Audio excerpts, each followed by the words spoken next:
Bonsoir frères et sœurs et bon sabbat. Ça va, toi. J'espère que vous avez passé une bonne semaine et que vous êtes tout frais et dispo pour que nous continuions à explorer la parole de Dieu, pour sonder les Écritures avec Jésus, car vous pensez avoir en elles la vie éternelle et ce sont elles qui rendent témoignage de moi, a-t-elle dit.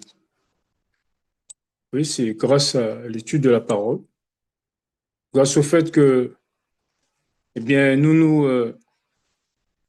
j'allais dire, nous nous engavions, mais surtout que nous nous approprions, que nous pourrons résister à la tentation. Je rappelle que la tentation n'est pas le péché, c'est le fait d'y succomber. Jésus a été tenté comme dans toute chose, Hébreux 4, verset 15, et le texte précise sans commettre de péché. Et dans cette dynamique dans laquelle nous sommes, eh bien, selon le message d'actualité, nous allons avancer tout en ayant cette lutte pour résister à la tentation. Mais la vaincre, car aucun de nous ne recevra le sceau de Dieu tant qu'il aura une tâche ou une souillure. C'est à nous qu'incombe, dit la sœur White, de vaincre chaque péché. Mais nous serons toujours dans ce processus de lutte. Et c'est cette partie que certains frères n'arrivent pas à comprendre. Et quand la lutte sera, je veux dire, gagnée, eh bien, Dieu mettra le sceau. Mais tant que nous n'aurons pas le sceau, nous serons toujours dans cette lutte. Et comme notre frère au sauveur, sans commettre de péché. Et arrivé à un moment, Dieu va faire quelque chose de particulier pour nous. Eh bien, il va bloquer, j'allais dire, la perfection. Il va la bloquer. Ceci veut dire quoi? Eh bien, ceci veut dire que dès que le sceau aura été mis sur nous, je rappelle, aucun de nous ne recevra le sceau de Dieu sans, si son caractère a une tache ou une souillure, eh bien, Dieu va bloquer cette perfection et nous ne serons plus dans cette lutte. Et c'est ça qu'il faut comprendre. Nous ne serons plus un moment dans cette lutte, puisque lorsque nous lisons Jérémie 31, versets 31 à 33, il est précisé eh bien, que celui-ci me connaîtra depuis le plus petit jusqu'au plus grand. Là, nous sommes en train d'étudier la parole de Dieu afin de savoir ce que Dieu attend de nous. Et ceci nous permet de savoir, d'évaluer, je veux dire, notre vie spirituelle. Mais lorsque le moment sera venu, eh bien, pardon, vous n'aurez pas de frère Bolo qui va vous dire connaissez l'Éternel, car chacun connaîtra l'Éternel depuis le plus petit jusqu'au plus grand, et nous ferons tout naturellement, eh bien, ce que Dieu requiert de nous, sans que personne ne nous le dise. Ça, c'est quelque chose de particulier. Il faut bien comprendre ça. Malheureusement, certains finalement ne comprennent pas et échafaudent tout type de théorie. Alors, nous allons, pardon, toujours continuer dans notre quête de la vérité. Et cette quête de la vérité, bien, nous amène à comprendre, à découvrir qui est ce fameux Gisraël, parce qu'il faut que nous connaissions cette personne et que nous en connaissions l'identité, tout comme nous connaissons l'identité de la sœur White et Jones Wagner et autres William Miller. Alors, je ne saurais ne pas faire un commentaire sur ce que Daniel a lu. Et c'est très important de comprendre la manière dont les choses se passaient dans les années 1890. Et lorsque nous prenons cela en compte, lorsque nous prenons les années en compte, eh bien, nous comprenons que certaines déclarations ont été faites en relation avec l'instant présent.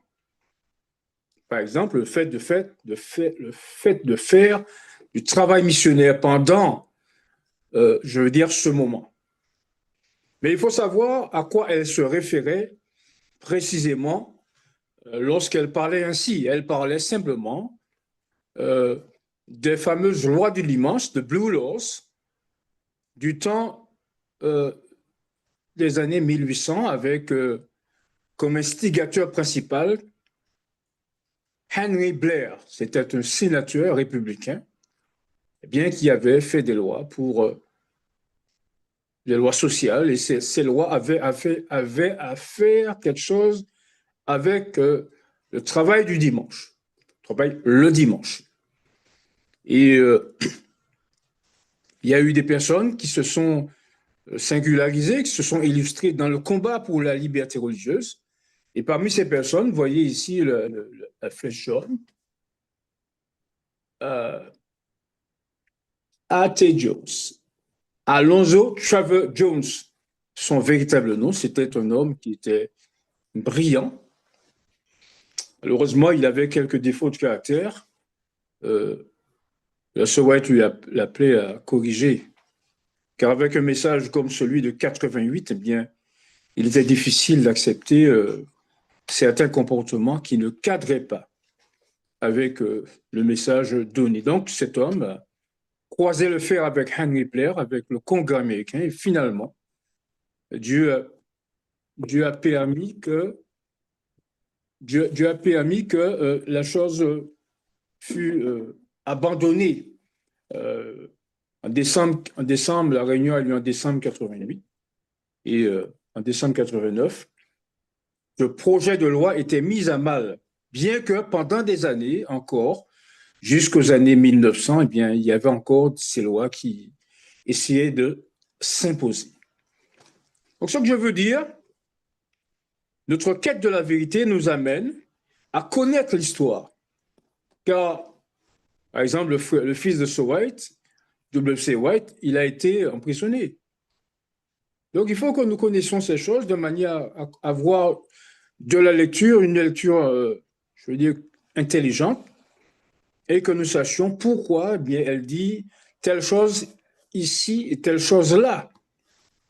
Parce que beaucoup s'ingénuent à montrer, soi-disant, des contradictions dans ces écrits. Il n'y a pas de contradiction, il y a des événements, des lectures, des déclarations qui sont faites et qui se réfèrent à un moment précis, et d'autres, finalement, qui sont de l'ordre du prophétique.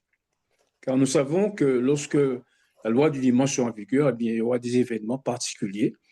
Et là encore, avec le message que nous avons une autre lecture des événements, puisque Joël 2, partie du verset 10, indique que devant eux la terre tremble, tous les visages pâlissent.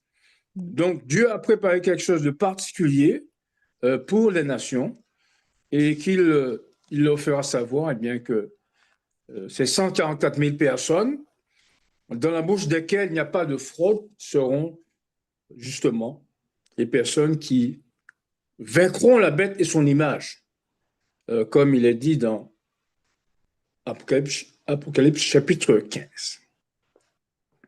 Alors, je ne peux m'empêcher non plus de faire ce fameux débriefing habituel, hebdomadaire.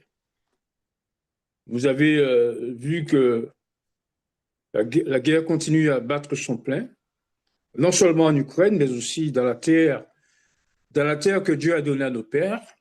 Je veux parler de la terre d'Israël.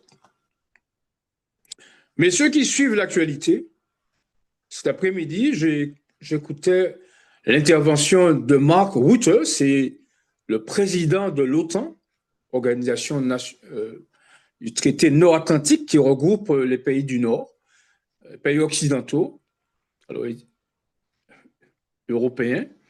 Et nous voyons que les États-Unis font tout ce qu'ils peuvent avec Donald Trump pour en sortir. Bref, en tout cas, le secrétaire national de l'OTAN, Mark Rutte, s'étonnait de La complaisance, c'est le terme qu'il a employé dans son discours, la complaisance des nations occidentales, car tôt ou tard, eh bien, dit-il, pas moi qui le dis, euh, il y aura la guerre entre l'OTAN et la Russie. Et lorsqu'il parlait de ça, il parlait en des termes très solennels. Et donc, nous devons aussi comprendre que ces choses relèvent du solennel, du sérieux. Et bien que cette guerre se déroule en Europe, eh bien, le moment viendra où il y aura comme un changement de direction et la guerre mondiale n'aura pas lieu en Europe. Ce sont ce que les hommes disent, c'est leur appréciation des événements. Mais la guerre aura lieu en Palestine, ce n'est pas nous qui le disons. D'ailleurs, Jésus lui-même explique dans Luc 21, versets 20 à 24, eh bien, qu'il y aura de la guerre contre ce peuple, c'est-à-dire Israël, et Jérusalem, dit Jésus, je dis bien, dit Jésus, sera foulée aux pieds par les nations jusqu'à ce que le temps des nations soit accompli, ou est accompli. Et donc, les choses vont aller petit à petit et jusqu'au moment où, lorsque le temps désigné par Dieu pour la fin du piétinement de Jérusalem aura lieu, ainsi qu'il a dit au prophète Zacharie, Zacharie 14, versets 1 à 3, ainsi qu'il a dit à Zacharie dans eh bien, le chapitre 12 du même livre, ainsi qu'il a dit dans Osée 2, verset 20, ainsi qu'il a dit dans Jérémie 31, Jérémie 30, ainsi qu'il a dit dès le temps de Moïse, dans Nombre 14, verset, non, 24, pardon, verset 14,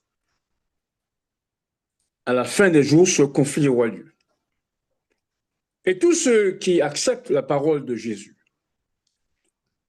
tant que celle qu'il a dite lui-même que par les biais des prophètes, qui étaient inspirés par Jésus lui-même, ainsi que dit Jésus-Christ, page 828, lorsque cet événement aura lieu, eh bien, toutes les personnes qui auront cru à cette vérité dans l'Église de Dieu se verront, qui auront marché selon ces vérités, se verront épargnées, tout comme tous les chrétiens, tragédie des siècles, page 31, tous les chrétiens furent sauvés. Aucun chrétien ne perdit la vie dans Jérusalem, ainsi qu'a dit la servante du Seigneur. Donc, nous allons donc continuer à explorer la vérité. Car, rappelez-vous, Osée 2, verset 1er et verset 2, il arrivera que le jour de Gisraël sera grand. Et donc, si nous sommes attentifs à la parole de Dieu, si nous y croyons, nous participerons à la grandeur de ce jour, qui n'est autre que le second exode, dont Ellen White dit qu'il sera plus glorieux que celui qui vit Israël sortir d'Égypte. Alors, nous avons donc comme thème ce soir William Miller, Ellen White, Alonzo Trevor Jones, Elliot Joseph Wagner et l'autre. Vous avez ici quelques photos représentant ces personnes, sauf pour l'instant, en tout cas, celle de l'autre.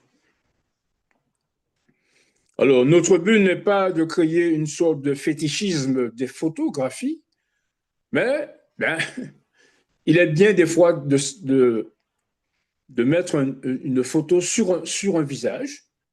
Et lorsque, par exemple, vous entendez des personnes pendant longtemps et tiens, maintenant, aujourd'hui, j'ai mis une photographie sur ce visage, bien cela vous fait savoir que lorsque vous l'entendrez une prochaine fois, vous saurez de qui l'on parle, sans que, je dis, qu'il n'y ait de fétichisme ou d'adoration outrancière sur telle ou telle photographie. Donc, j'ai dit, nous avons ici William Miller, Ellen White, Alonzo Jones et Elliot Wagner. Et pour l'instant, point d'interrogation sur, je veux dire, l'ange d'Apocalypse 18. Alors, notre lecture d'introduction sera celle-là.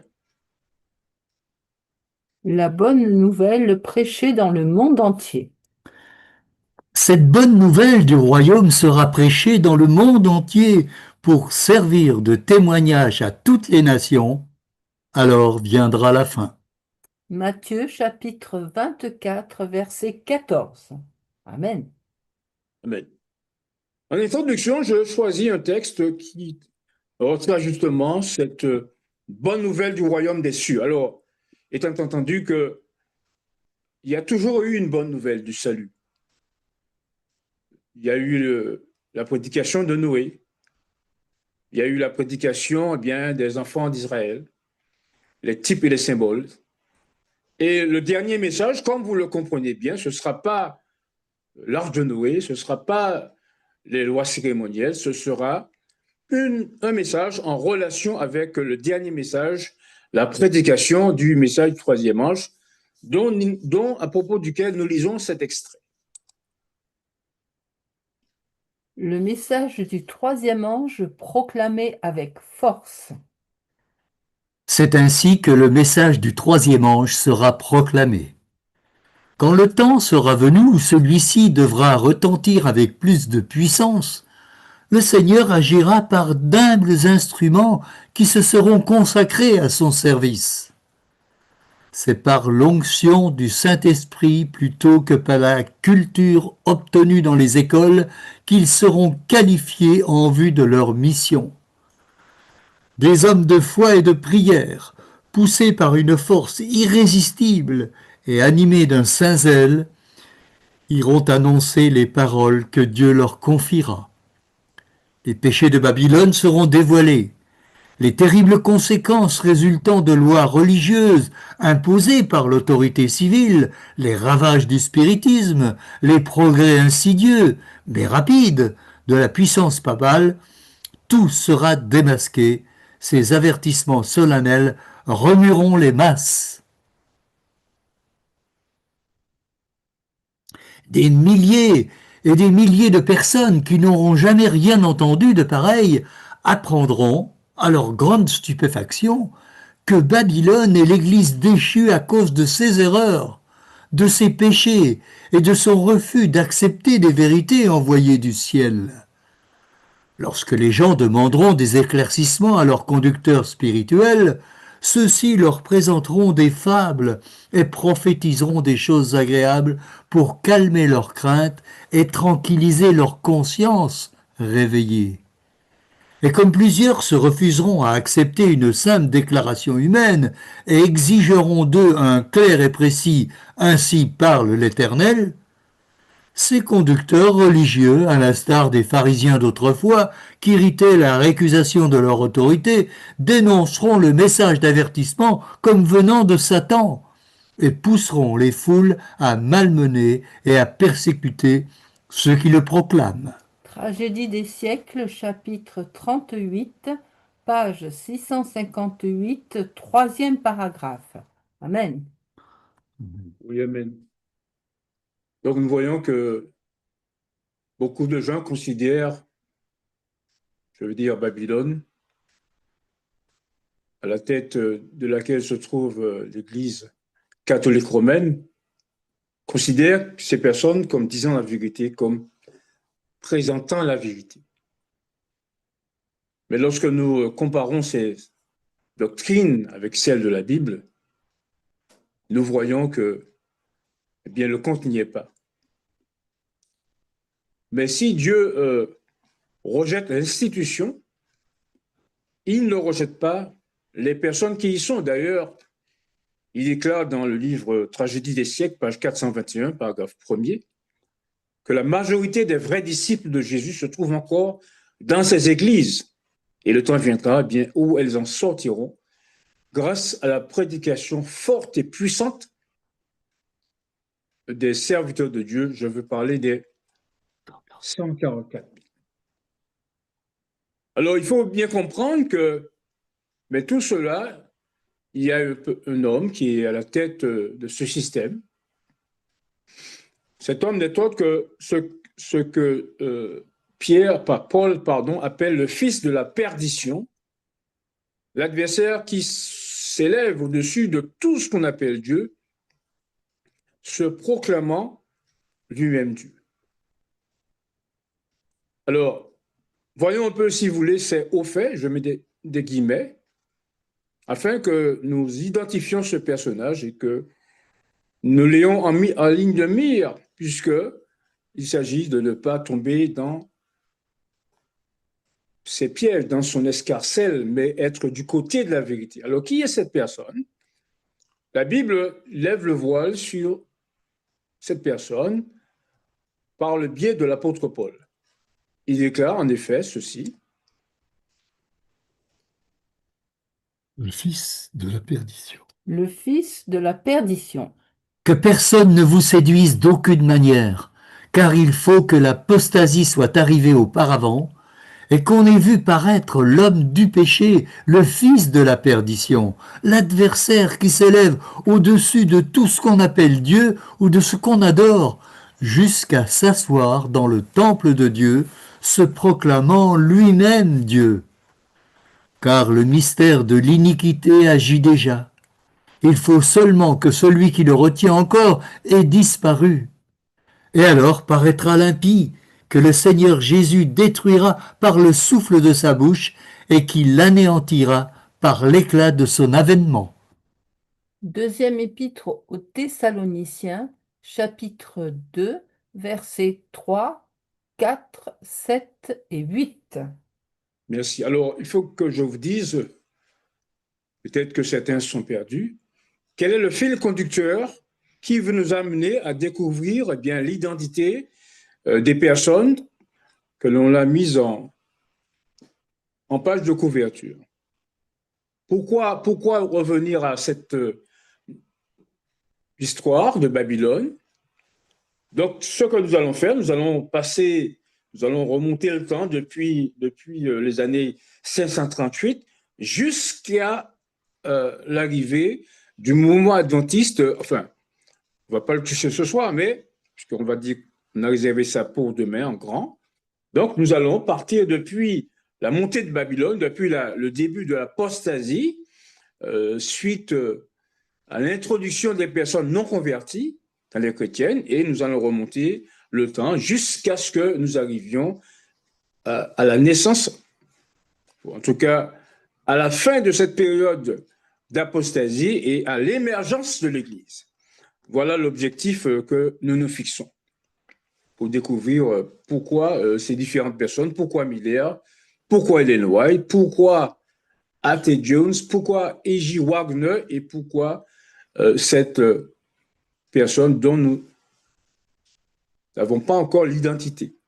Mais nous y arrivons. Donc, peu après la mort des disciples, des hommes de calibre comme Paul, comme Pierre, comme Jean, comme Jacques, eh bien, l'Église chrétienne poursuivit sa route jusqu'à ce que, on y introduit des personnes et on y baissa le niveau spirituel. C'est en quelque sorte ce que nous vivons. Les adventistes des années 60, excusez-moi, ne sont pas les mêmes que ceux des années 2025. Il y a la première chose, par exemple, que l'on faisait, c'est, par exemple, pour les femmes, on éliminait le maquillage. Pour les hommes, on éliminait le port des gourmettes et autres grosses bagues en or. Voilà. Donc, les choses, malheureusement, ont perdu de leur naturel, ont perdu de leur sérieux et nous en sommes là aujourd'hui. Alors, remarquez que cette personne, on peut déjà l'identifier. Cette personne va s'asseoir jusqu'à s'asseoir dans le temple de Dieu, se proclamant lui-même Dieu. Et cette personne arrive après l'apostasie. Alors, on subodore qui est-elle? C'est une personne qui va prendre le titre de Dieu, qui va se présenter comme celui qui remplace Dieu. Cette personne va se présenter comme étant le vicaire du Fils de Dieu. Bref, on a déjà des éléments que Dieu nous présente ici. Mais on voit que sa fin est sûre, alors que les gens aujourd'hui l'adorent, l'idolâtrent. Eh bien, les gens verront à leur grande surprise eh bien, que tout cela n'était que vent, tout cela n'était que péché, tout cela n'était qu'abomination aux yeux de Dieu et aux yeux de Dieu. Et voilà ce qui lui adviendra, cette personne. Alors, voilà le commentaire qu'en fait Ellen White dans le livre de la tragédie. Donc, nous passons à la Bible. Ensuite, nous complétons, nous affirmons eh bien ce qui est dit par les écrits de la sœur White, car c'est elle que Dieu nous a donné pour nous aider dans la compréhension de la grande lumière. Alors, quelle est cette personne? Voilà. La naissance de l'apostasie. Dans sa seconde épître aux Thessaloniciens, saint Paul prédit une profonde altération de la piété devant aboutir à l'établissement de la puissance papale. Il déclare que le Seigneur ne reviendra pas avant que l'apostasie soit arrivée et qu'on ait vu paraître l'homme du péché, le fils de la perdition, l'adversaire qui s'élève au-dessus de tout ce qu'on appelle Dieu ou de ce qu'on adore, jusqu'à s'asseoir dans le temple de Dieu, se proclamant lui-même Dieu. L'apôtre avertissait encore les croyants en ces termes: le mystère de l'iniquité agit déjà. Il voyait alors s'insinuer dans l'Église des erreurs qui préparaient le chemin au développement de la papauté. Tragédie des siècles, chapitre 3, page 49, premier paragraphe. Amen. Donc ainsi, après cette phase de piété des apôtres, eh bien, petit à petit, l'Église va être infiltrée par des personnes qui ne sont pas seulement spécialement amoureux de la vérité, et c'est cela qui va préparer, je veux dire, à l'apostasie de l'Église. C'est ainsi que eh bien, les enfants d'Israël, principalement les enfants de Juda, pour avoir négligé les règles que Dieu leur avait données, par exemple, de faire reposer la terre pendant 50 années. Parce que les hommes, comme dirait Jérémie, hennissaient dans les oreilles des femmes de leurs amis. Bref, parce que Judas s'était détourné de Dieu, eh bien, Dieu a permis à Nebuchadnezzar de venir et d'envahir le temple. Donc voilà un petit peu là où nous sommes arrivés et nous poursuivons donc notre quête jusqu'à ce que nous arrivions à l'émergence de l'Église et que nous définissions le rôle dévolu à chacune des personnes que nous avons présentées en préambule. Alors, voilà donc l'image du monde telle que Dieu l'a révélée dans sa parole par ses saints prophètes. Et nous apprécions la précision de chacun des symboles.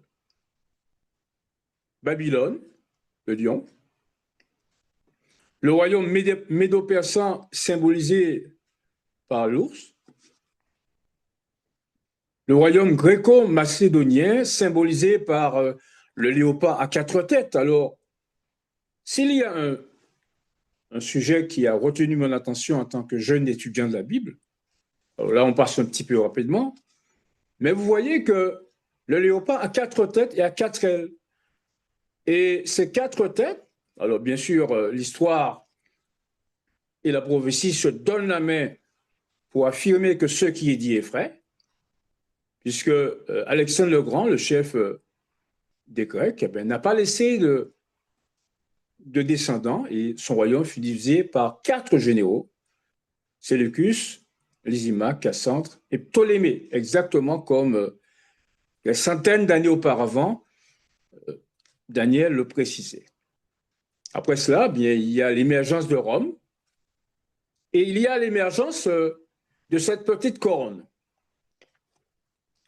Vous savez que dans la prophétie, selon Daniel 8, 21, une corne symbolise un royaume. Alors, on passe rapidement juste pour expliquer un peu. Et là, il y a une corne qui a des yeux et une bouche comme celle d'un homme. Donc, vous avez une association de l'Église et de l'État. C'est ce que la papauté a été. Elle était aussi faiseuse de roi, elle était du domaine religieux, mais elle s'intéressait à la politique. Et donc, ce que nous voulons comprendre, c'est que le rôle de cette puissance, lorsqu'elle commença à faire quoi? Eh bien, à persécuter les saints et à faire tomber des rois. Là, on suit le monde d'aujourd'hui, avec les cornes et les couronnes. On est dans la laïcité, puisque les cornes ayant le couronne montrent qu'elles ont leur autorité. Donc, on va s'arrêter là. Je veux dire, pour cette image, et nous aurons l'occasion d'y revenir plus en profondeur. Alors, qu'est-ce qui se passe? Le monde va continuer. La papauté va prendre les rênes en main à partir des années 538. D'ailleurs, depuis 508, elle gouvernait le monde, mais il a fallu attendre 538 pour qu'elle ait renversé les Hérules, les Vandales et les Ostrogoths et qu'elle soit totalement libérée, affranchie de la puissance humaine et fait asseoir sa domination. Et donc, on vient de voir, selon l'apôtre Paul, que cette nation va s'asseoir dans le temple de Dieu, se proclamant lui-même Dieu. Et on voit que lorsque le pape lève le pied, eh bien, tout le monde devient fou et sa puissance s'accroît de jour en jour. Même si ce n'est pas lui, le pape, qui aura la domination, puisque selon la surparole prophétique, c'est la bête à deux cornes, ce sont les États-Unis qui auront la puissance. D'ailleurs, on peut le comprendre, puisque c'est les États-Unis qui ont la puissance économique, c'est avec sa monnaie, le dollar, in God we trust. Nous croyons en Dieu, c'est ce qui est écrit sur le dollar. Et c'est elle qui va mettre sur pied cette loi du dimanche. D'ailleurs, Ellen White le montrait tout à l'heure. Au cours de son existence, les premiers balbutiements de la marque de la bête étaient en vigueur. Alors, j'écoutais cet après-midi les actions que va faire M. Donald Trump. Alors, ceux qui y vont aux États-Unis, ceux qui avaient l'habitude d'y aller, auront quelques difficultés dans les jours prochains, puisque on préconise de mettre que le smartphone de chaque individu soit examiné à l'entrée aux États-Unis. Donc, les choses seront difficiles. Alors, bien sûr, on va peut-être user de tout type de subterfuge pour cacher des informations que l'on pourrait considérer comme sensibles au regard des États-Unis. Bref, donc tout cela montre que la parole de Dieu est vraie et que tous ceux qui s'y réfèrent, eh bien, sont sûrs d'être dans le vrai. Alors, nous poursuivons la courbe du temps. Nous sommes en plein Moyen-Âge et nous voyons cette puissance dans, j'allais dire, avec des guillemets, sa splendeur. Alors, qu'est-ce que nous avons comme information de la Bible sur cette puissance? La période des 1260 jours. Il prononcera des paroles contre le Très-Haut, il opprimera les saints du Très-Haut, et il espérera changer les temps et la loi, et les saints seront livrés entre ses mains pendant un temps, des temps, et la moitié d'un temps. Daniel chapitre 7, verset 25. Et il lui fut donné une bouche qui proférait des paroles arrogantes et des blasphèmes, et il lui fut donné le pouvoir d'agir pendant 42 mois. Je donnerai à mes deux témoins le pouvoir de prophétiser, revêtus de sac pendant 1260 jours. Apocalypse 13, verset 5. Et Alors, cette parole Apocalypse, pourrait sembler quelque peu hermétique, mais nous allons essayer de comprendre cela. N'oubliez pas que notre objectif, c'est de mettre un nom et une action sur chacune des personnes que nous avons vues en préambule. Et pour ce faire, eh bien, il nous faut arriver à la frontière de la fin de la suprématie papale, de la fin de la domination de la papauté, pour arriver à la frontière où Dieu voudrait nous faire comprendre que c'est à ce moment précis et pas un hasard qu'il a fait émerger son Église. Ça, c'est très important. Dieu ne fait rien, je veux dire, de manière légère. Il nous amène avec les symboles, il nous amène, et jusqu'à ce que bien nous en arrivions au but, je veux dire, recherché. Alors, il va opprimer les saints du Très-Haut. Alors, je ne vous apprendrai rien en vous disant que, eh bien, il y a des chrétiens qui ont été livrés au bûcher, aux bêtes féroces, etc. Et par qui ces personnes ont-elles été livrées à ces exactions? Eh bien, c'était par la papauté. C'est la papauté qui a organisé cela. Et les saints, donc, ceux qui observaient la parole de Dieu, furent opprimés pendant un temps, des temps et la moitié d'un temps. Alors, ce n'est pas l'objet de l'étude, mais nous allons quand même voir que dans la colonne de droite, vous avez la même explication avec des mots différents, avec des nombres différents. 42 mois, 1260 jours. Alors, qu'est-ce que cela signifie dans la prophétie? Alors, comment arriver à ce nombre de 1260 jours? Pour ce faire, il faut partir du principe qu'aujourd'hui, les années sont de 365 jours, 366, selon les années bissextiles. Et les mois comportent 30 jours, 28 ou 29 jours ou 31 jours. Mais à la création, il n'en fut pas ainsi. Et Dieu avait un nombre régulier de jours concernant les mois. Alors, comment le savons-nous? Parce qu'on va dire, parler de 1260 jours, on va parler de 1260 années, on va parler de 42 mois. Donc, il nous faut comprendre comment fonctionnait le calendrier biblique de manière à évaluer ces années et ce nombre de temps pendant lesquels le peuple de Dieu fut opprimé. Alors, étrangement, c'est dans le déluge que nous allons trouver la solution et voir combien de jours comportaient les mois lors de la création. Daniel va nous lire ce que, je veux dire, Moïse, le rédacteur de la Genèse, nous apporte comme élément. alors, un temps, des temps et la moitié d'un temps, 42 mois, 1260 jours, calendrier biblique avec des mois de 30 jours.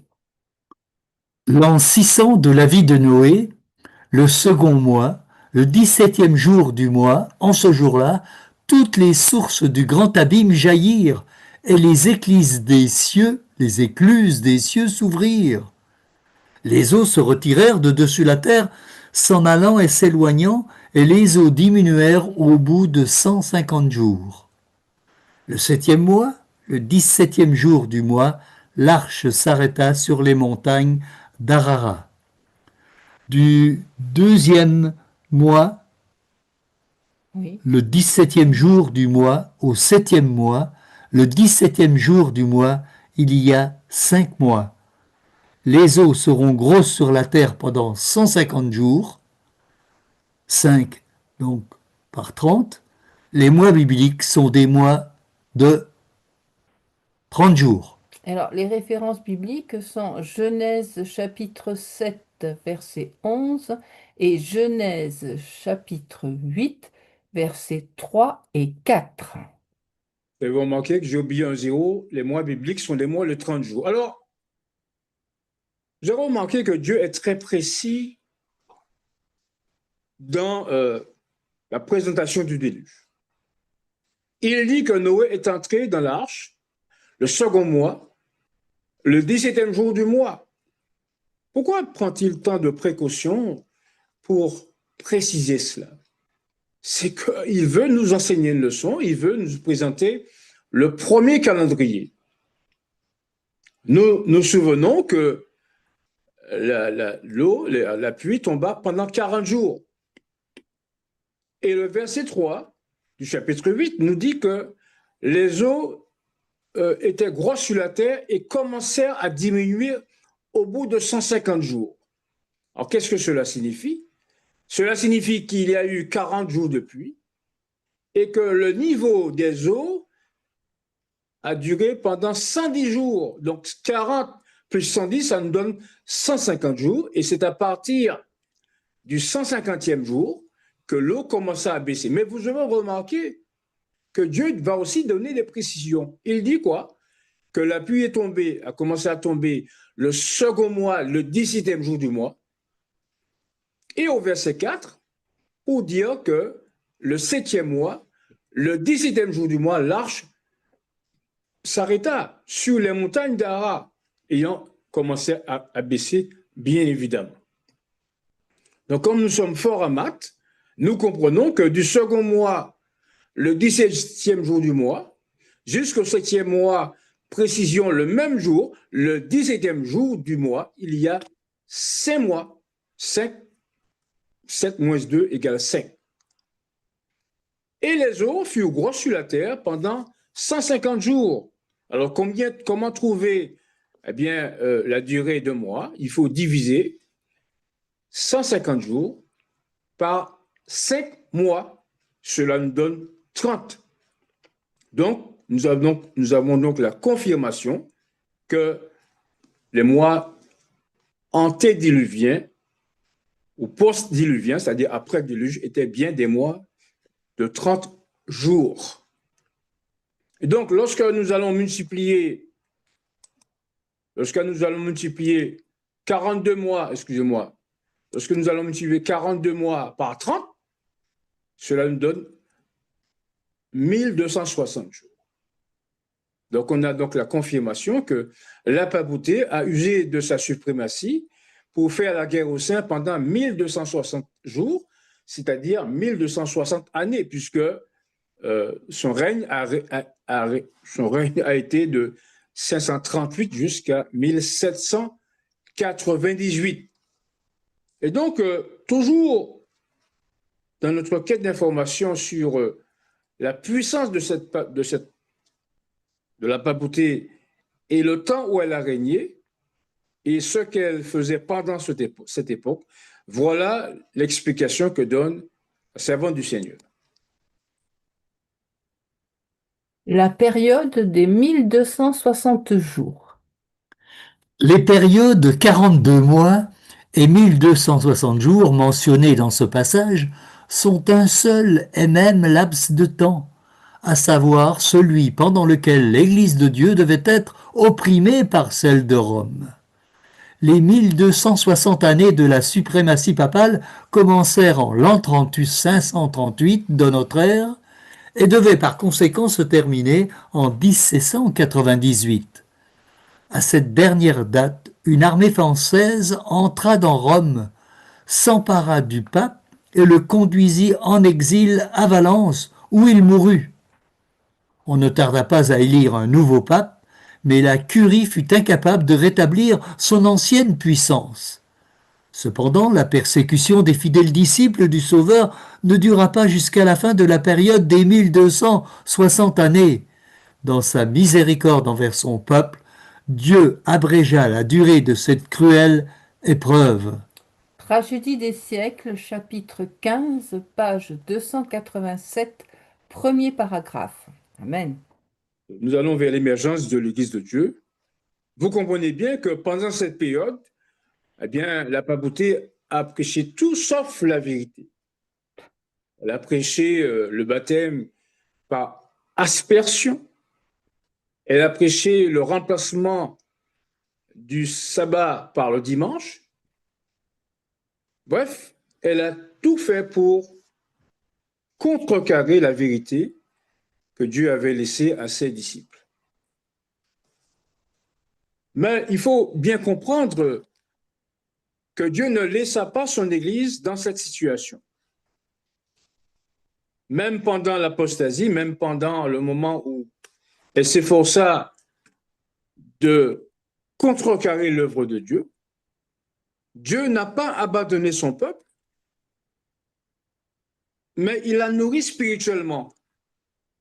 Et c'est en la nourrissant spirituellement, en s'opposant aux pseudo-vérités, c'est-à-dire aux mensonges de la papauté, eh bien que l'Église, finalement, va être prête pour le moment où Dieu va la susciter pour apporter cette réforme, je veux dire, sur le point de la vérité et avancer avec elle jusqu'au rétablissement de toutes les vérités enseignées depuis Moïse, de toutes les vérités enseignées aux apôtres, jusqu'à ce que finalement, il trouve cette Église qui va émerger et qui va être, comme dirait l'apôtre Paul, la colonne de la vérité.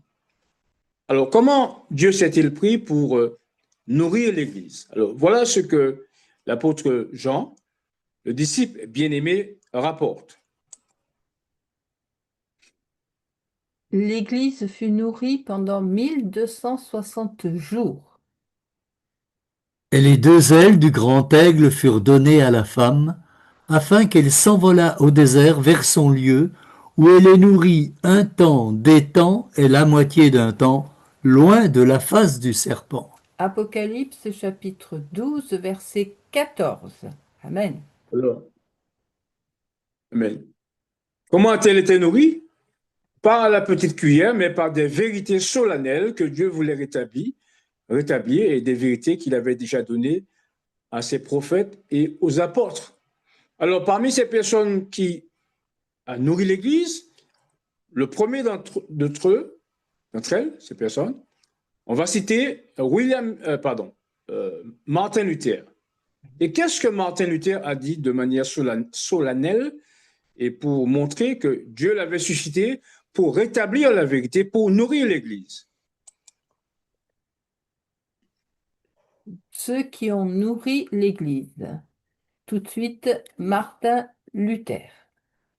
Je veux prêcher, je veux parler, je veux écrire, mais je ne veux contraindre personne, car la foi est une chose volontaire. Voyez ce que j'ai fait. Je me suis élevé contre le pape, les indulgences et les papistes, mais sans tumulte et sans violence. J'ai mis en avant la parole de Dieu, j'ai prêché, j'ai écrit, je n'ai pas fait autre chose. Et tandis que je dormais, cette parole que j'avais prêchée a renversé le papisme, tellement que jamais ni prince, ni empereur ne lui ont causé tant de mal. Je n'ai rien fait, c'est la parole seule qui a tout fait. Si j'avais voulu en appeler à la force, l'Allemagne eût peut-être été inondée de sang. Mais qu'en est-il résulté? Ruine et désolation pour les âmes et pour les corps. Je suis donc resté tranquille et j'ai laissé la parole elle-même courir le monde. Tragédie des siècles, chapitre 10, page 198, deuxième paragraphe. Amen. Amen. Voilà ce qu'a fait donc Martin Luther. La foi. Le juste vivra par la foi. Alors, je ne dirais pas comme certains que Martin Luther va se retourner dans sa tombe. Ce sont des paroles qui relèvent de la légèreté. Mais lorsqu'il va se réveiller, quand il va se réveiller et qu'il aura l'occasion de se rapprocher des personnes qui, comme lui, ont vécu en 2017, eh bien, ces personnes vont lui dire, voilà, écoute, Martin, les gens ont renié l'œuvre que tu as faite et ils ont trouvé un moyen de s'allier avec la papauté et de créer une espèce d'alliance. Et au cours de ces moments, eh bien, les protestants d'aujourd'hui, de 2017, ont demandé pardon aux catholiques d'avoir créé tant de difficultés et ainsi, le pape aussi a accepté les excuses des protestants en disant maintenant que les protestants sont revenus à la maison. Alors, revenir à la maison signifie quoi? Eh bien, revenir aux fondamentaux, je veux dire, catholiques et faire de ces soi-disant chrétiens, eh bien, une seule et même Église. Et vous vous souvenez certainement un texte que j'aime beaucoup citer. Lorsque l'Amérique sera la première à tendre la main au-delà du gouffre qui la sépare de l'Église catholique. Et c'est à ce moment, eh bien, que la marque de la bête pourra être mise en application. Car rappelez-vous, selon la parole de Dieu, selon le texte de l'Apocalypse, chapitre 14, 13, verset 12, il est dit que, eh bien, cette puissance, la bête à deux cornes, les États-Unis, aura toute la puissance et fera ces choses devant la bête, c'est-à-dire devant la première bête, devant la papauté. Donc, on voit déjà que depuis 2017, ce gouffre est en train de se combler et lorsque le moment sera venu, eh bien, on verra apparaître ces lois du dimanche pour être supposé être le bien des enfants de Dieu, mais nous savons ce qu'il en adviendra. Alors, nous avons donc ce premier aliment que Dieu a donné, la foi.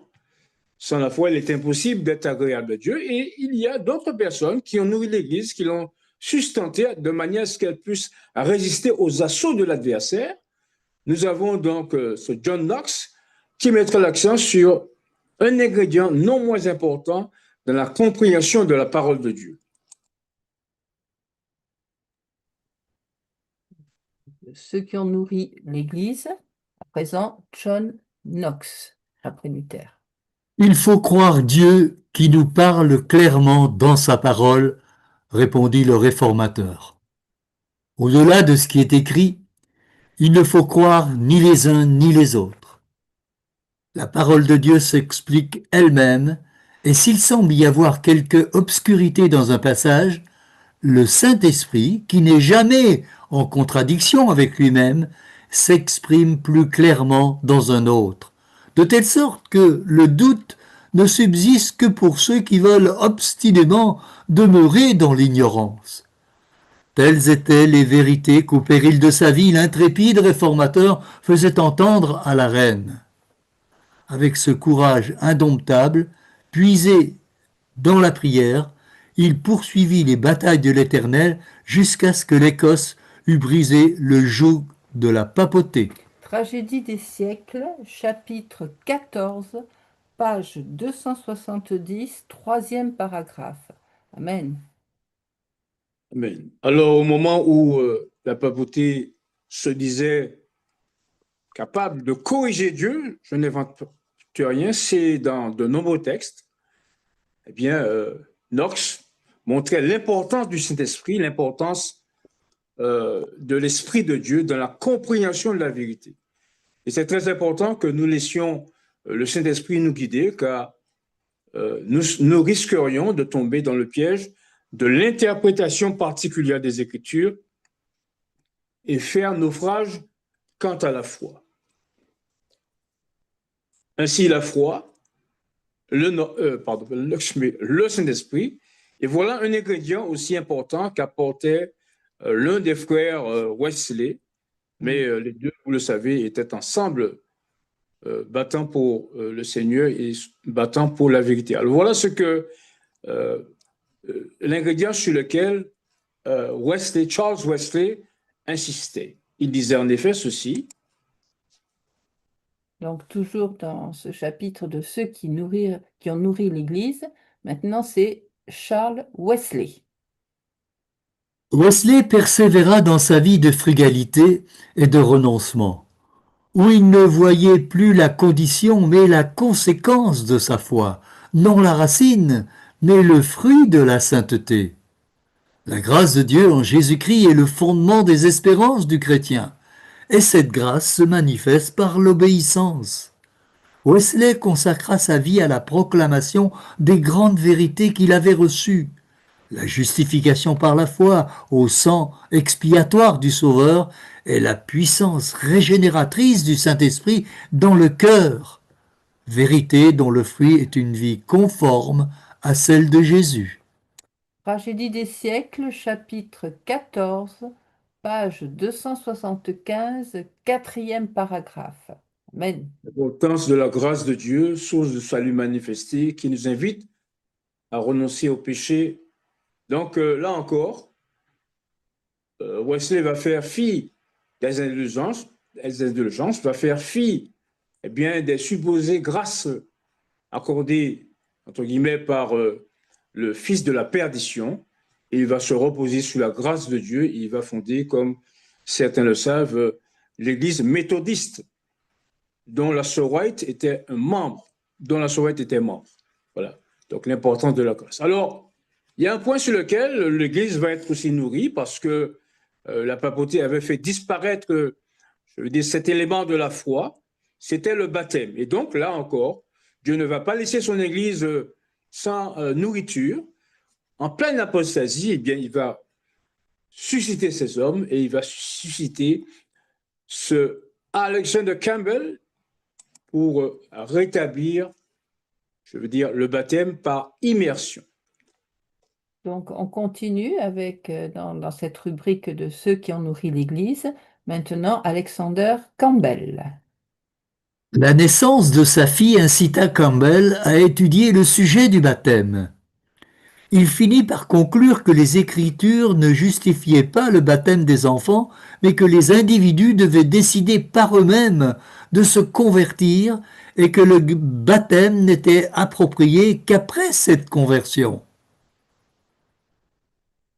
Oui, source Wikipédia. Donc, vous remarquez que nous sommes en train de remonter le temps, depuis le moment où la papauté a fait son apparition, au moment où Luther est arrivé, au moment où John Knox est arrivé, au moment où Charles Wesley et son frère sont arrivés, et au moment où Campbell est arrivé, rétablissant le baptême de personnes, je veux dire, ayant un sens des choses, très important, et rétablissant le baptême par immersion.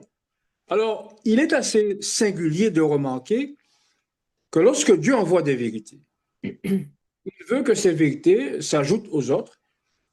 Si donc les luthériens devaient devenir méthodistes, presbytériens, les presbytériens devaient devenir méthodistes, les méthodistes devaient devenir des adeptes de la religion baptiste, jusqu'à ce que finalement Dieu permette que toutes les vérités soient rassemblées pour devenir son Église. Alors, comme je disais, il est très singulier de remarquer que Luther, qui avait été choisi pour ramener l'ingrédient essentiel du christianisme, la foi, hein, car il faut que celui qui s'approche de Dieu croit que Dieu existe, Hébreux 11, verset 6, et qu'il est le rémunérateur.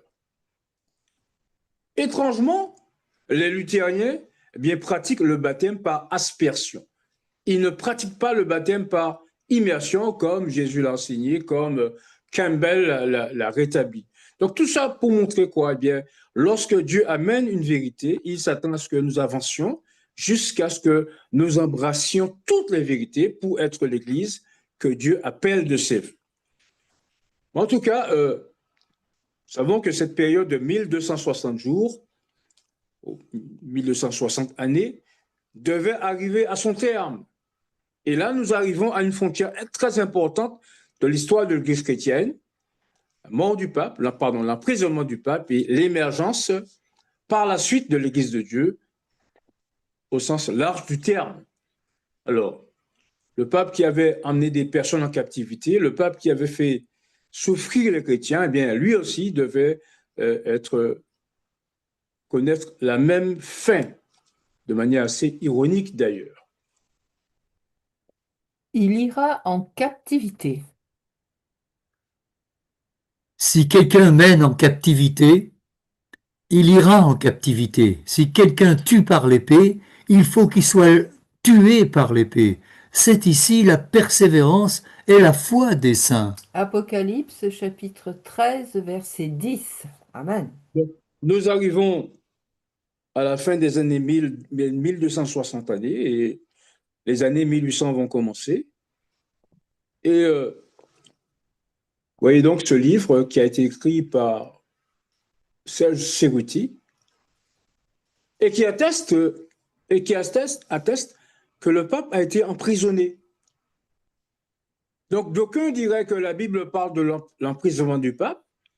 Eh bien, on y manifesterait de l'incrédulité.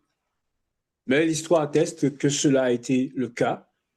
Donc, tout cela pour montrer que la Bible est le livre de Dieu, le livre de la vérité. Et tous ceux qui croient à ce qu'elle dit, eh bien, seront bénis. On n'a pas besoin de l'histoire. C'est un plus, bien évidemment. Mais pour croire à la parole de Dieu. Et le même événement concerne le rétablissement du pape lorsqu'il est dit que, eh bien, que la blessure mortelle fut guérie. Vous avez certainement entendu cela déjà. Dieu l'avait déjà dit en 95 après Jésus-Christ par Jean le révélateur. Eh bien, cette vérité va se confirmer dans l'histoire. Et lorsque le pape retrouva ses quartiers dans le territoire du Saint-Siège, avec des guillemets, eh bien, le San Francisco Chronicle titrait « La blessure mortelle était guérie ». Donc, l'histoire et la prophétie se donnent la main pour confirmer que Dieu a utilisé des hommes comme l'apôtre Jean, à qui il a donné son esprit et qu'il a permis qu'il soit amené sur l'île de Patmos et pour lui confier les merveilleuses vérités dont nous jouissons aujourd'hui. Donc, nous sommes dans les années 1800 et voilà le commentaire que fait la sœur White sur bien l'emprisonnement du pape par Napoléon par le biais de son général Berthier. Il ira en captivité. Il lui fut donné le pouvoir d'agir pendant 42 mois. Le prophète ajoute, l'une de ses têtes fut comme blessée à mort. Et encore, si quelqu'un mène en captivité, il ira en captivité. Si quelqu'un tue par l'épée, il faut qu'il soit tué par l'épée. Les 42 mois sont identiques à la période de un temps, des temps et la moitié d'un temps. 3 années et demie ou 1260 jours de Daniel, et pendant lesquels la papauté devait opprimer le peuple de Dieu.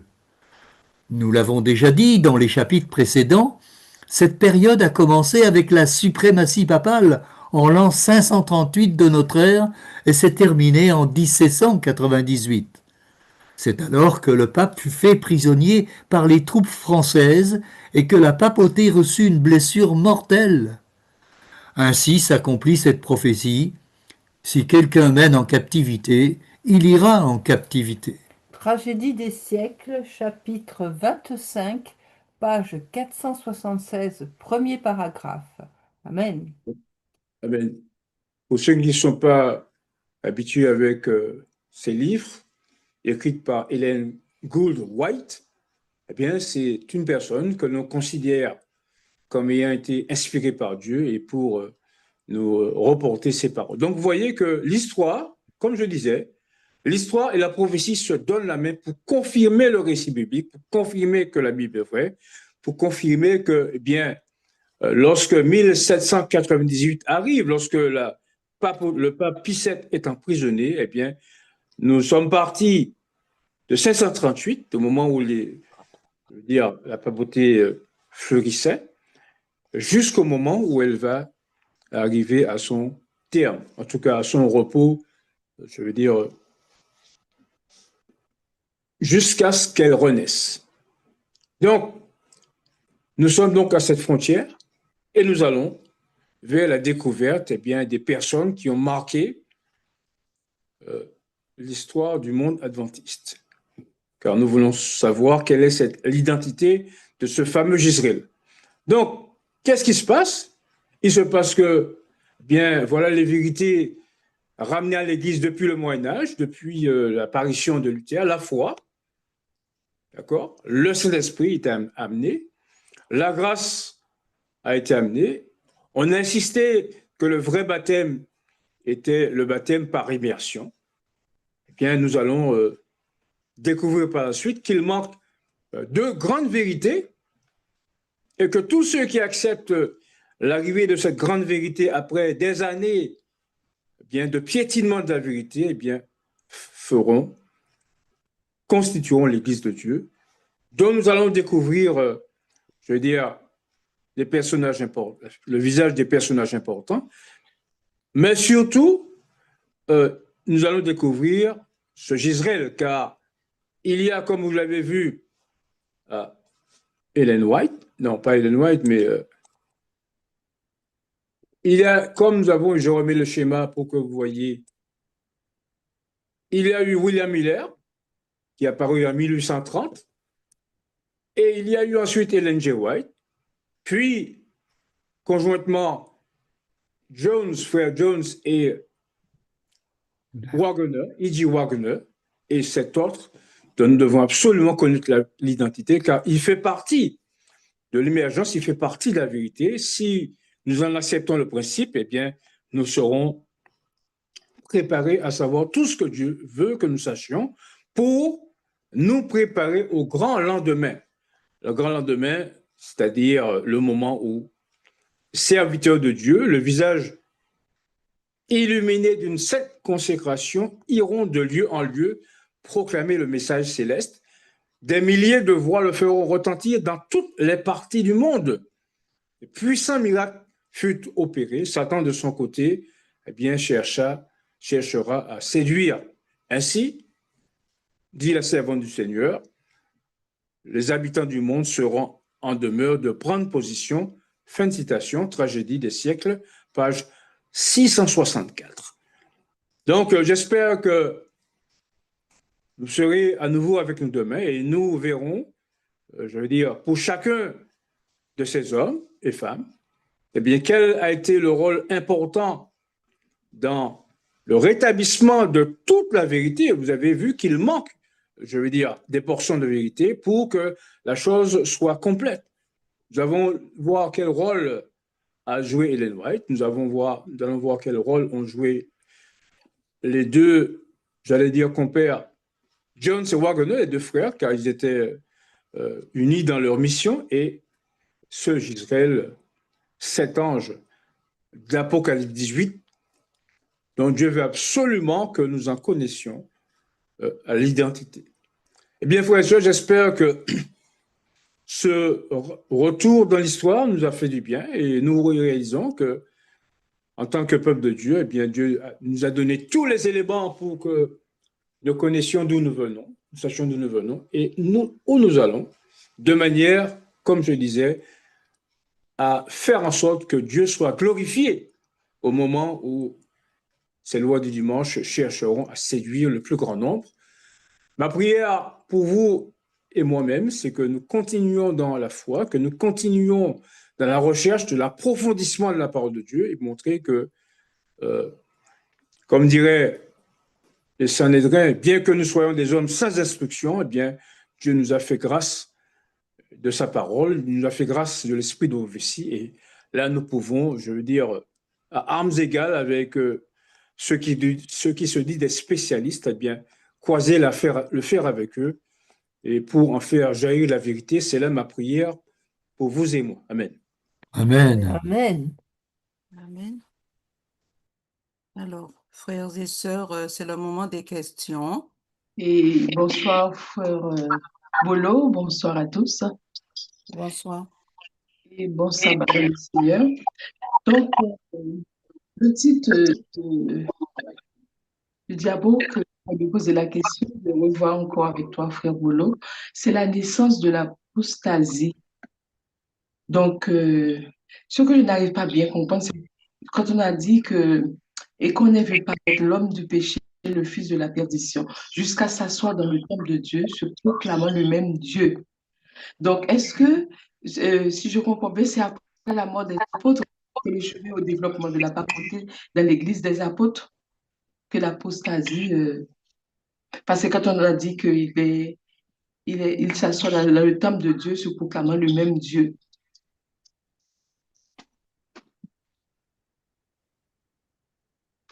Merci. Alors, l'apostasie. Il est particulier de voir comment il y a des hommes et des femmes dont Dieu se sert et à qui il donne son esprit. L'apôtre Paul, dans les années 60, 64 à peu près, voyait monter la papauté. Et cette montée de la papauté était due au fait qu'il y avait des gens qui furent introduits dans l'Église. Et au lieu finalement d'abandonner leurs idoles, eh bien, ces personnes s'accrochaient à leurs idoles. Et petit à petit, eh bien, la simplicité de l'Évangile, les vérités dont Dieu avait gratifié son Église ont commencé à disparaître. Et cette apostasie était là montante, était là rampante. Bien. Et cela a préparé eh bien, au remplacement de Jésus-Christ dans le cœur des individus. Lorsque nous lisons Daniel 8, est-ce que Daniel peut me lire Daniel chapitre 8, versets 9 à 12? Oui. Daniel 8, versets 9 à 12.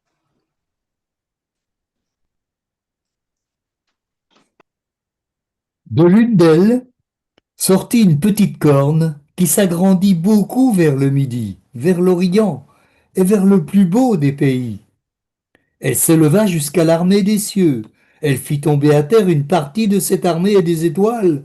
Elle les foula. Elle se leva jusqu'au chef de l'armée, lui enleva le sacrifice perpétuel et renversa le lieu de son sanctuaire. L'armée fut livrée avec le perpétuel à cause du péché.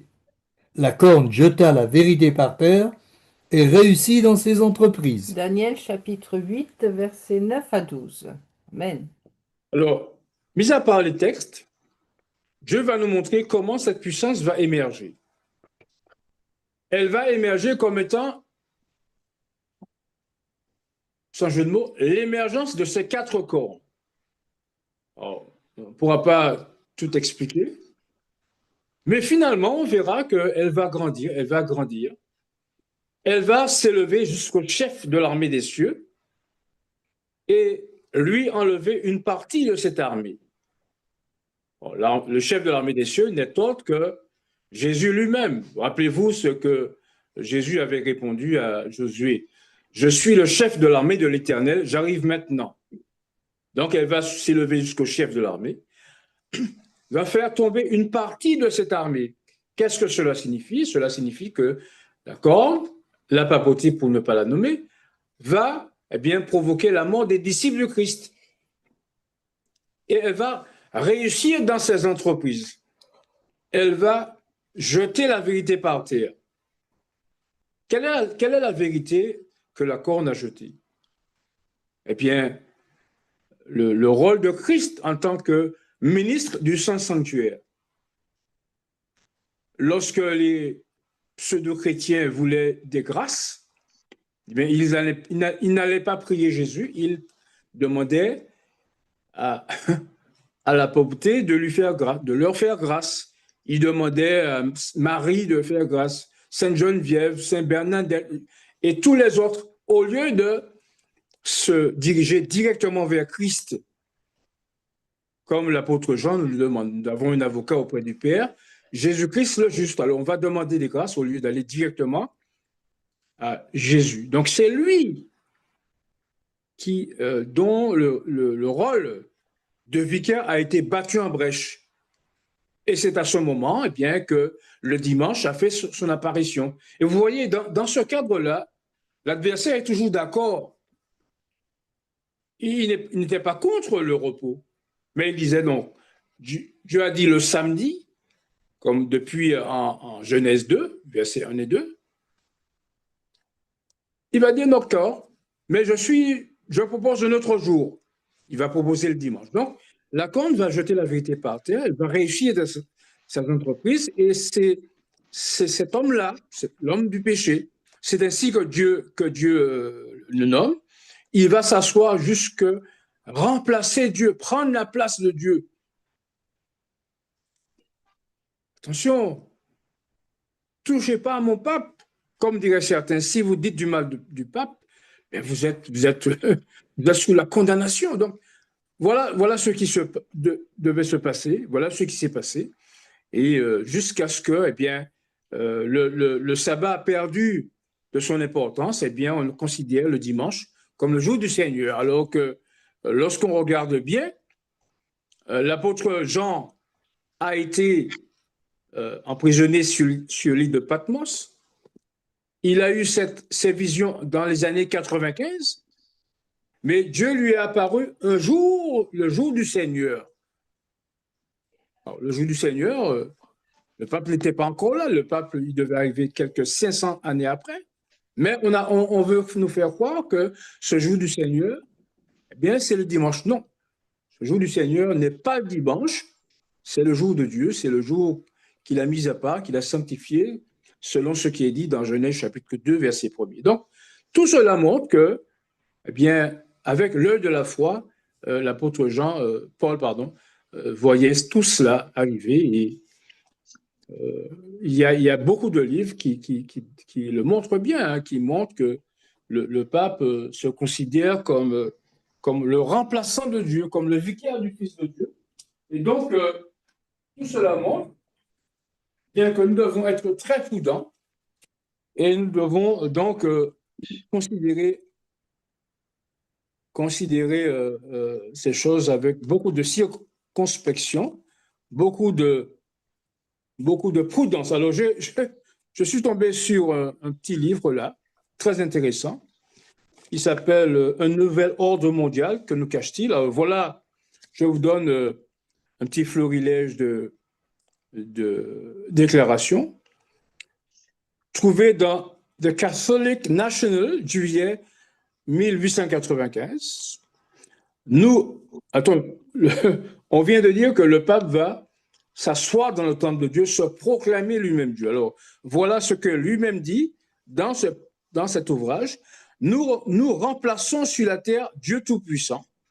Le pape Léon XIII, dans sa lettre encyclique du 20 juin 1894, le pape est non seulement le représentant de Jésus-Christ, mais il est Jésus-Christ lui-même, caché sous un voile de chair.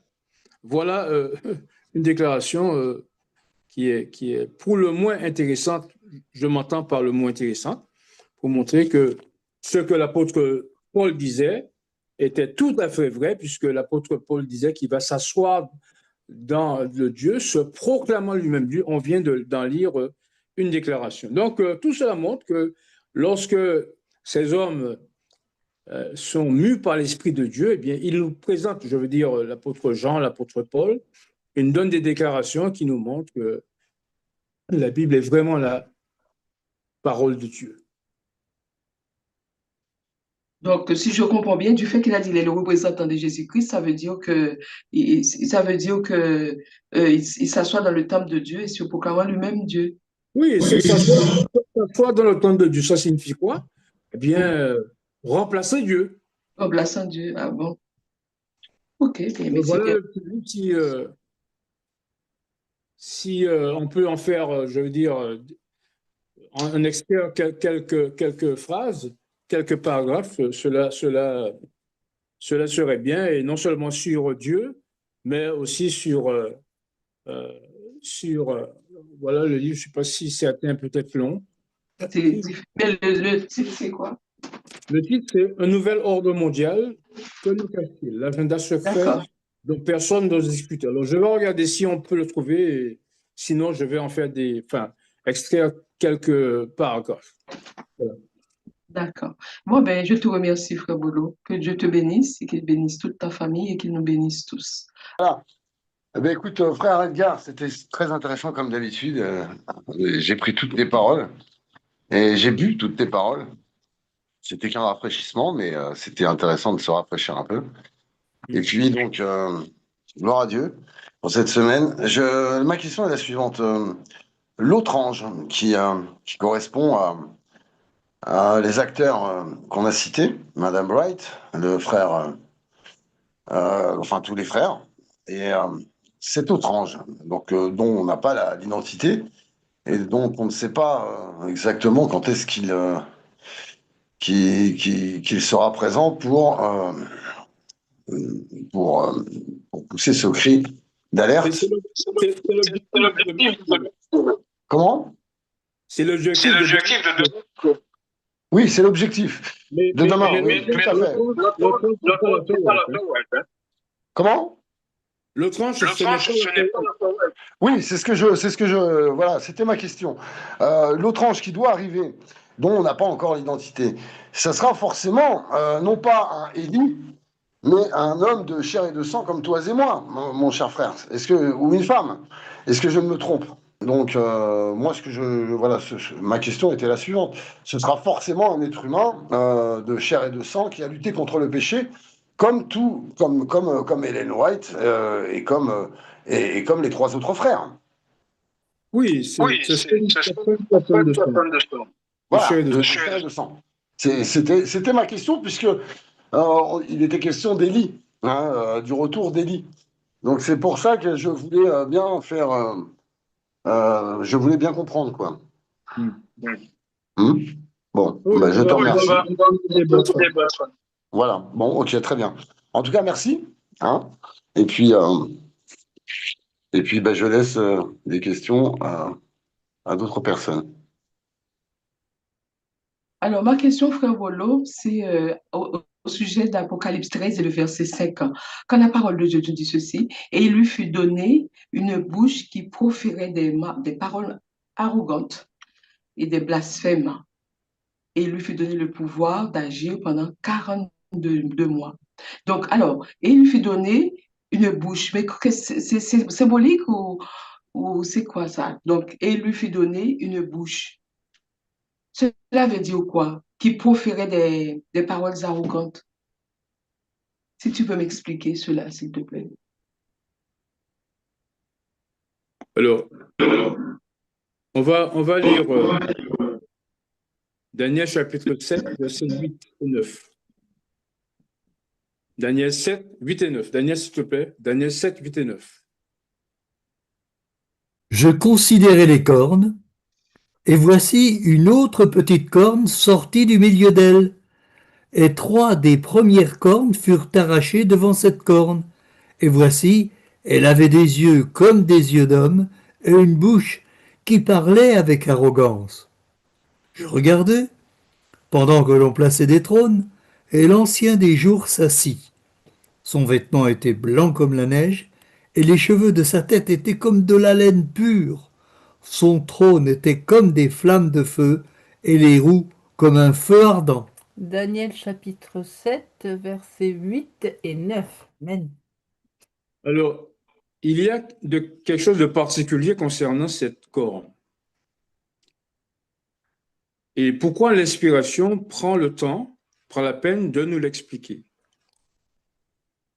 Vous remarquez que cette question de bouche se retrouve à la fois dans Daniel et dans le livre de l'Apocalypse, chapitre 13, verset 5, montrant, s'il en était besoin, que tous les livres de la Bible se résument et s'achèvent dans l'Apocalypse. Pourquoi Dieu parle-t-il dans deux chapitres, avec deux prophètes, de la bouche? Tout simplement pour montrer que cette corne, cette puissance est à la fois une corne et une église. Alors pourquoi on parle d'église? Parce que les têtes sont le symbole des églises, comme on peut le voir dans Apocalypse chapitre 17. Tandis que les cornes sont le symbole des puissances. Des puissances, je veux dire, civiles. Donc quand Dieu dit qu'il lui fut donné une bouche, Dieu veut montrer que cette corne, c'est une association d'église et d'État, et elle diffère des autres. C'est à la fois un royaume, symbolisé par la corne, et une bouche symbolisant une église. Donc, cette association de l'Église et de l'État, c'est le symbole de la papauté qui reçut sa puissance de qui? Vous comprenez bien que ce n'est pas de Dieu qu'elle a reçu, cette puissance, elle a reçu de l'adversaire. L'adversaire qui s'était élevé contre Jésus, qui voulait lui prendre sa place de chef de l'armée des cieux. Donc, c'est ce qu'a fait la petite corne avec la puissance que lui donnait le diable. Donc, le diable lui a donné cette puissance et grâce à cette puissance, malheureusement aidé par certaines personnes qui ont cédé à la facilité et en acceptant des personnes qui ne sont pas régénérées, eh bien, elle a reçu cette puissance de l'adversaire et il a persécuté les saints. Elle a persécuté aussi, elle a renversé la vérité. C'est ce qu'il faut comprendre à travers ça. Voilà, merci pour Et c'est l'explication. cette même puissance, l'adversaire, qui va inspirer, je veux dire, ces trois entités, lesquelles sont la papauté, la bête qui monte de la mer, à la terre, pardon, les États-Unis, et le faux prophète. Donc, tout cela viendra de l'adversaire et c'est pourquoi Dieu veut, lorsque ces entités seront présentes, eh bien, il veut préparer une armée à nul autre pareil. C'est pourquoi il retient tous ces événements, il nous présente son message de manière à ce que nous soyons prêts à renverser et à contenir les assauts. Rappelez-vous la déclaration de nos premiers équipages 85. Les nations sont irritées, mais sont tenues en échec de manière à ne pas entraver l'œuvre du troisième ange. Donc, si cette puissance doit être contenue, si eh bien, l'évangile doit être prêché à toutes les nations, tout cela dépend de nous. Tout cela dépend de nous et que nous soyons ces personnes dans la bouche desquelles il n'y a pas de fraude et qui sont irrépréhensibles. Voilà. Amen. Donc alors, frère Bolo, donc l'Église fut nourrie pendant 1260 jours. Donc, et les deux ailes du grand aigle furent données à la femme afin qu'elle s'envolât au désert vers son lieu. Pourquoi vers son lieu, frère Bolo? Donc, elle est nourrie un temps, des temps et la moitié d'un temps. Donc, qui veut dire ce temps-là, c'est juste avant que le jugement de Dieu commence dans sa maison ou avant? Non, non. Est-ce que Daniel peut me lire le verset 14 d'Osée 2, s'il te plaît? Tu vas lire Osée 2, 13 et 14. Osée 2, 13 et 14. Ok. Osée 2. Je ferai cesser toute sa joie, ses fêtes, ses nouvelles lunes, ses sabbats et toutes ses solennités. Je ravagerai ses vignes et ses figuiers, dont elle disait, c'est le salaire que m'ont donné mes amants. Je les réduirai en une forêt, et les bêtes des champs les dévoreront. Lis l'autre, 15, je crois. 15 aussi, oui. Pardon. Je la châtirai pour les jours où elle encensait les Baals, où elle se parait de ses anneaux et de ses colliers, allait après ses amants, et m'oubliait, dit l'Éternel. Continue, verset 16, le dernier, C'est pardon. pourquoi, voici, je veux l'attirer et la conduire au désert, et je parlerai à son cœur. Là, je lui donnerai ses vignes et la vallée d'Accord, comme une porte d'espérance. Et là, elle chantera comme au temps de sa jeunesse, comme au jour où elle remonta du pays d'Égypte. Merci. Ça va?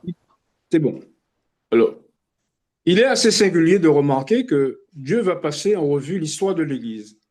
Il va montrer que, eh bien, Dieu va faire cesser ses nouvelles lunes, ses fêtes, ses sabbats.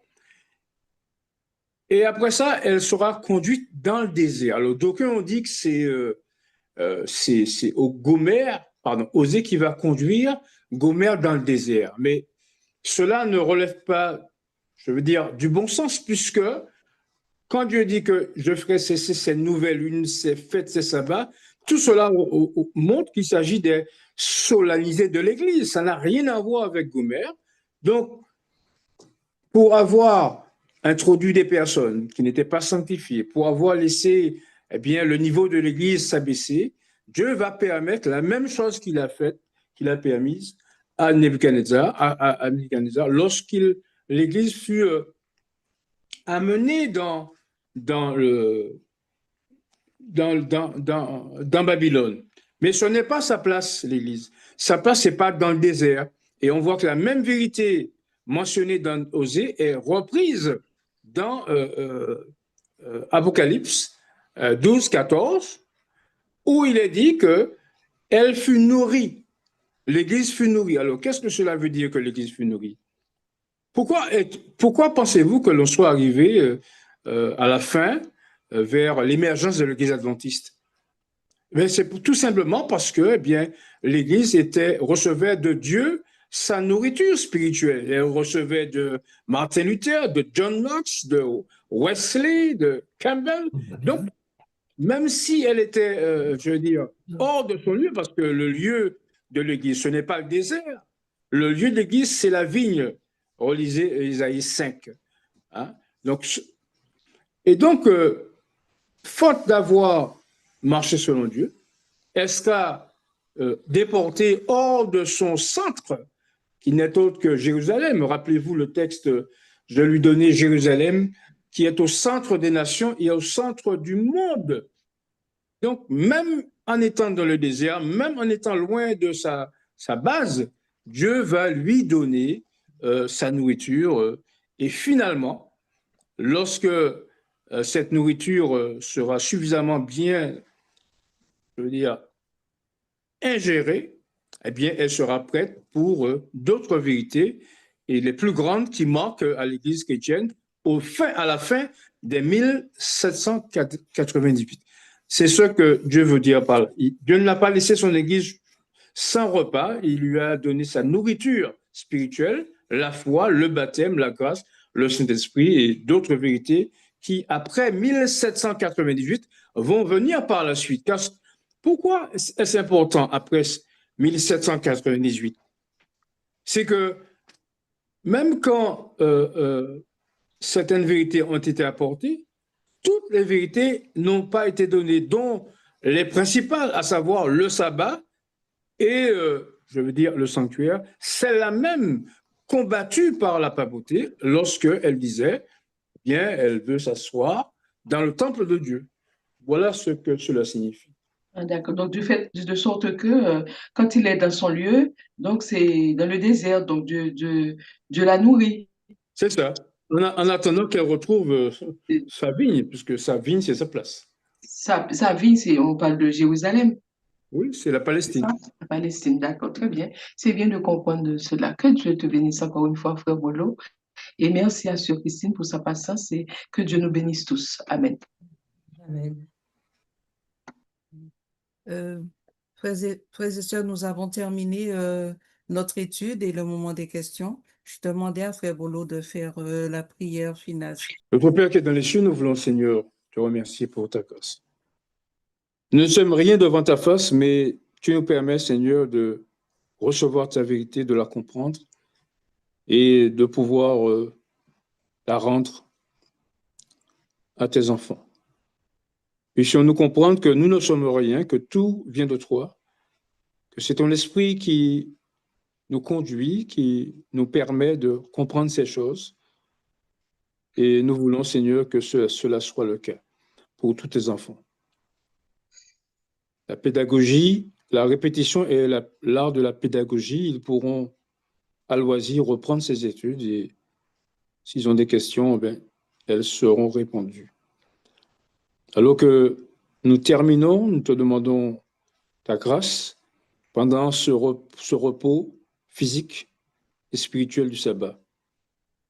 Que nous ayons ce sommeil réparateur et que pendant les veilles de la nuit, nous méditions sur ta bonté, nous méditions sur ta grandeur et que même en dormant, ou en étant éveillés, nous participons à notre préparation, nous participons à notre élection, nous participons à notre vocation. C'est là notre prière pour chacun de nous. Amen.